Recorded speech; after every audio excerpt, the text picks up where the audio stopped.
SOS Mob Stars. So.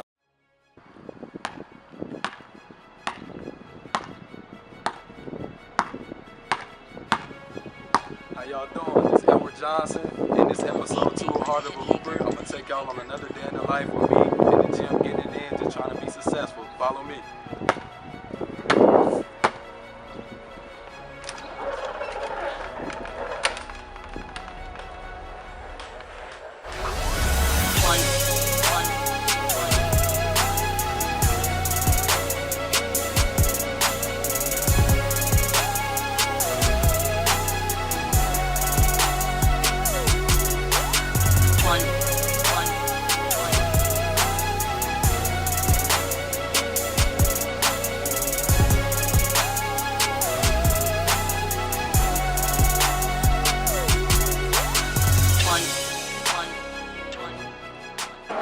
To everybody that was wondering if I sat out my first year of college or did I play, well, unfortunately, I had to sit out because I ended up getting real sick and that made me sit out for 3 months. I couldn't do nothing. I couldn't play basketball. I couldn't do nothing athletic. So me and the coaching staff, we all came up with an agreement just to let me just redshirt. And to be honest, I feel like that was the best thing that happened to me because I learned a lot within my redshirt year. I learned how to become a better point guard. I learned how to have a better feel for the game, and Coach Weisinger and Coach Dixon and Coach Chris, they all taught me a lot, coming to practice every day, how to become a better player, a better all-around player. So I feel like, with me being sick, it really helped me. You know what I'm saying? In the beginning, I was mad because I couldn't play my first year, but like I said, God has a plan for all of us, so it was the best thing that happened to me. Talking about Ed's first year, it was up and down year. I think one of the big pieces for him was playing in a more organized situation. At the beginning, it was tough for him because there were times he would play hard on offense, then on defense would kind of take it easy, and that was something he had to learn. He had to learn you got to play hard all the time, not just on the offensive end. You got to play hard on the defensive end. And playing college basketball, that's a huge difference for guys coming out of high school, as well as guys coming out of prep school. They really usually put a lot of energy into the offensive end, don't put as much into the defensive end, and that was something that he had to really work on. I literally had to show him, sometimes in film or even in practice, even in stopping practice or even open gyms, where, look, you're sprinting on offense, but you're just jogging back on defense, and that's not going to help us win games, not going to help you be successful. So that was, I think, one of the biggest things in his redshirt year that he had to learn to do better, and as the year went on, definitely got a lot better using his athletic ability on both ends of the court. Athletes need to be able to do it on both ends, not just on one end, and I think he did a good job of that. Ed is an athletic wing that can run the point, and I think he's in what we call that hybrid position where he can run the point guard position, but he also can be a two guard that can score. So we're still trying to figure out how does that fit with everything that we're trying to do, because there are times we want him to be the guy that can put the ball in the basket. And then there's other times I need him to, okay, we got a guy that's hot, let's work the ball and get it to him, other than Ed trying to look to score. But again, his athletic ability kind of puts him above a lot of guys. And I don't know if he understands how to use it yet. And that's where the redshirt year came into play. That's where us working with him in practice, individual skill sets, to hone those skills, because he's got a tremendous amount of talent, one of the most athletic guards I've ever been around. And it's one of those things that we have to corral, his ability, being an athletic guard, where I think his mindset when he first got here was to score, and score every time I got the ball. And that's something he can do, but at 5'11", we need him sometimes to be a point guard. So those are some of the things we have to work with him at.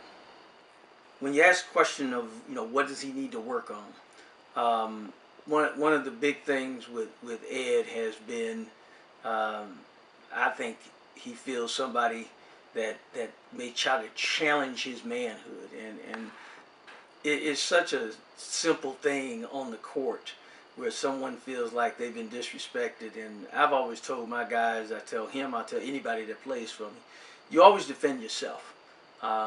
Words should not hurt you on the basketball court. If someone challenges you and says something to you, I've already preached, words not going to hurt me. But you defend yourself to the point where no one's going to put their hands on you. Someone puts their hands on you, you have to defend yourself. And that's one thing. Ed sometimes lets words get into his play, and that'll get into his head. And that's something he really has to work on, because there are people out there that will find that out, and they'll figure out, hey, I can get him out of his game as long as I can talk to him and get him thinking about other things other than the basketball court.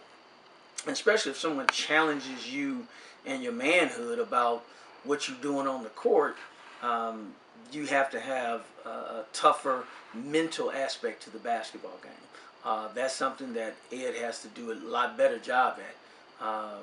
Mental toughness is something you have to have. It's got to come from the heart. That's something you have to do on a regular basis, because if I can mentally get you out of your game, then in the tough games with 10 seconds left in the ball game and I need you to run a play, if a guy can say something to you about your mom or about your dad or about you as a person, and that takes you out of what you're doing, then it's hard for me to use you. And that's something Ed really has to work on. Again, the athletic ability, the ability to put the ball in the basket, all of those things that come with being a good basketball player, you also have to develop that mental toughness. And that's something I know Ed has to get better at. All right. Next year is a year we making sure Ed is in position, one, for success academically, athletically. We already know he has those skill sets. It'll come down to what he's taking care of in the academic field, what he's going to do with the team as a group, with the ones we're bringing in. I think he has a hand up on some of the guys that are coming in as freshmen because he's been here for a year. That redshirt year is I think helped him out academically as well as athletically. We don't make starters. Starters make themselves. We don't make room for guys. Guys make room on the team for themselves. So, next year with him having a year up under his belt, I say the sky's the limit. It's up to him. It'll be up to him. We are going to put him in a position for success. How successful Ed will be will all come down to how bad he wants it. We talked about the mental toughness. We talked about the athletic ability. You have to be able to take all of that and put it together. And once you put it together, you can have one heck of a ball player. Again, that'll come down to what he wants to do with it. Success comes for those who prepare for it. The ones that don't prepare for it are not successful.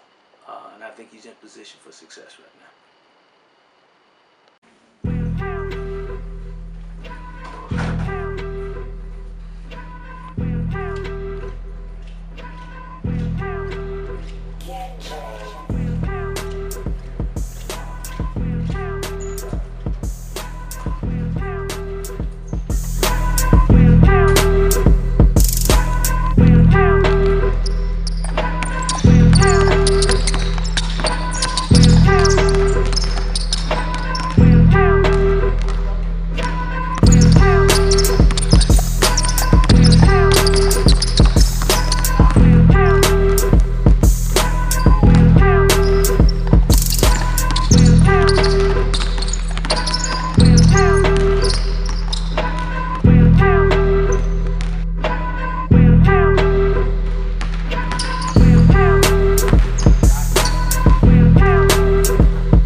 a lot today.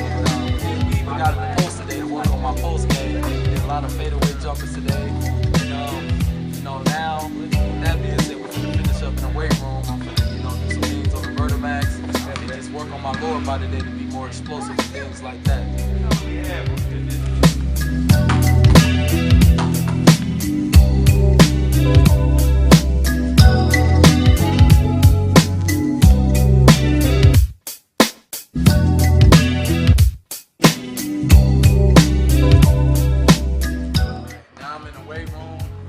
Working on the Vertimax and probably do some stuff on the plyometric boxes. And yeah, pretty much gonna be a lower body day, trying to get more explosive. So that's what we're focusing on.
How y'all doing out there? Just get done with the workouts of the day.